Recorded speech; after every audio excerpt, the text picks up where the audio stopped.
आप तो केवल अपना कर्तव्य, ठाकुर जी ने हाथ दिए, पैर दिए, आंख, नाक, जीव, कान, बुद्धि दी, इनका प्रयोग करके कर्म कीजिए। उसका फल क्या मिलेगा वो ठाकुर जी पर छोड़ना है। अब इस कथा में भले ही व्यवस्था प्रमुख अनेक होंगे, लेकिन इस कथा का फल देने का दायित्व श्री जगन्नाथ जी को दिया है। तो जगन्नाथ जी तो एक ही फल देंगे, प्रेम।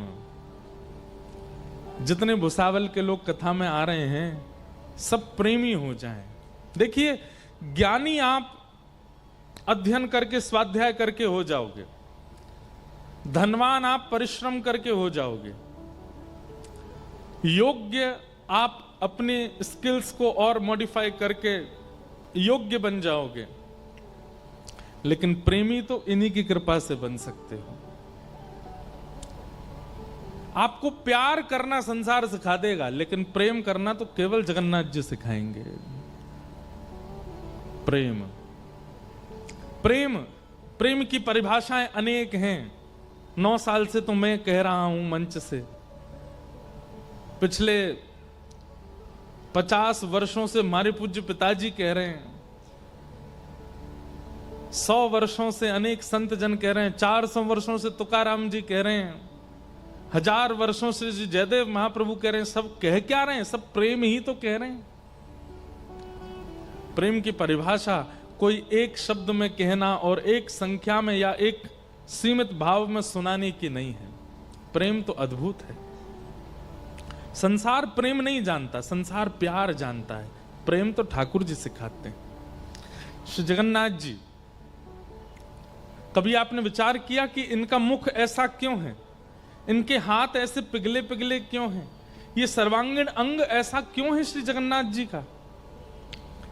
कहां हम ठाकुर जी का रूप देखते हैं वृंदावन में? बरहा पीडम नटवर वपुः कर्णयो कर्णकारम विभ्रतवासा कनक कपिसम वैजयंतीम चमालाम वंशी विभूषित करा नवनीर दावात पीतांबरा अरुणबिंब फलाधरोष्ठात। किस किसने गाया? तुकाराम जी कहते हैं, सुंदरत ध्यान उभे विटे वरी। इतना सुंदर जिनका रूप है, वो अपने रूप को इस प्रकार पिघला करके प्रकट क्यों हो गए? केवल प्रेम। ब्रजवासियों की याद में ठाकुर जी इतने विरहातुर हो गए कि श्री ठाकुर जी का श्री अंग पिघलने लगा। ब्रजवासी वल्लभ सदा मेरे जीवन प्राण, इनको नाही बिसारी हूं मोहिनंद बाबा के यहाँ। ब्रजवासियों की याद में द्वारिका में बैठे बैठे रोहिणी मैया से ब्रज की कथा सुनते सुनते ठाकुर जी का रूप पिघल गया। नारद जी महाराज ने आकर के रोहिणी मैया को शांत किया, मैया कथा विश्राम करो, नहीं तो ठाकुर जी तो नदी बन जाएंगे।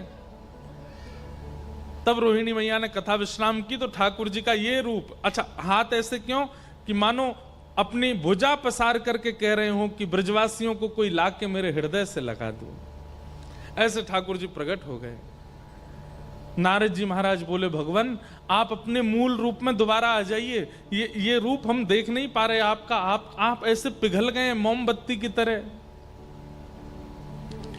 ठाकुर जी बोले, नारद जी ये रूप अभी तो अंतर ध्यान हो जाएगा, लेकिन यह रूप कलिकाल के लोगों को बताने के लिए कि प्रेम की स्वरूप, प्रेम की स्थिति क्या है, प्रेम प्रदान करने के लिए रूप कलिकाल में पुनः प्रकट होगा।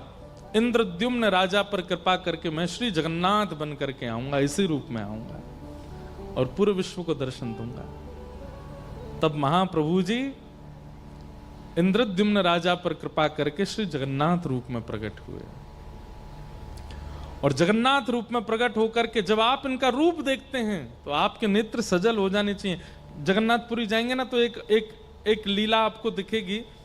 जब आप जगन्नाथ जी का दर्शन करोगे तो वहां जितने पंडा पुजारी है ना, वो सब हाथ में डलिया लिए, उसमें तुलसी होगी, उसमें दक्षिणा चढ़ाने को कहेंगे। कभी कभी वो क्या करेंगे, सफेद सफेद कपूर लेंगे, आपकी आंखों पे ऐसे लगा देंगे। कोई अगर समीप गया होगा, ये निश्चित हुआ होगा सबके साथ, ऐसे कपूर लगा देते हैं आंखों पर। क्यों? कि भैया ठाकुर जी को सूखे नेत्रों से मत देखो, भीगे नेत्रों से देखो। ये प्रेमावतार है श्री ठाकुर जी का, श्री जगन्नाथ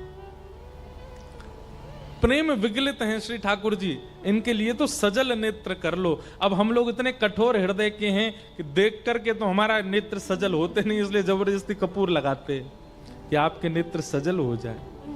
और ठाकुर जी का प्रसादी कपूर होता है, वो प्रसाद भी है, और उसका दूसरा भाव कि सजल नेत्रों से देखो श्याम सुंदर को। बहुत भाव है। हम तो कई बार मन ऐसा आता है कि इन्हीं विषयों पे ही बोलते रहें,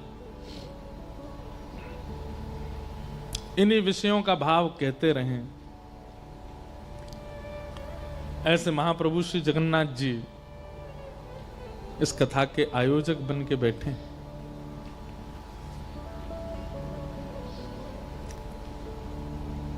श्रित कमला कूच मंडल धृत कुंडल धृत कुंडल कलित ललित वनुमाल जय जय देव हरे कलित ललित वनुमाल जय जय देव हरे। राधे कृष्ण हरि गोविंद गोपाला नंद जी को लाला यशोदा दुलारा। राधे कृष्ण हरि गोविंद गोपाला नंद जी को लाला यशोदा दुलारा। जय जय देव हरे जय जय देव हरे। श्री जगन्नाथ महाप्रभु की। अब नित्य कथा में पंडरीनाथ जी तो याद आएंगे ही, क्योंकि महाराष्ट्र में है, परंतु अब हर रोज कथा श्री जगन्नाथ जी को याद करके ही प्रारंभ किया करेंगे। श्री जगन्नाथ जी के विषय में थोड़ी बात कह करके प्रारंभ में फिर कथा में प्रवेश करेंगे।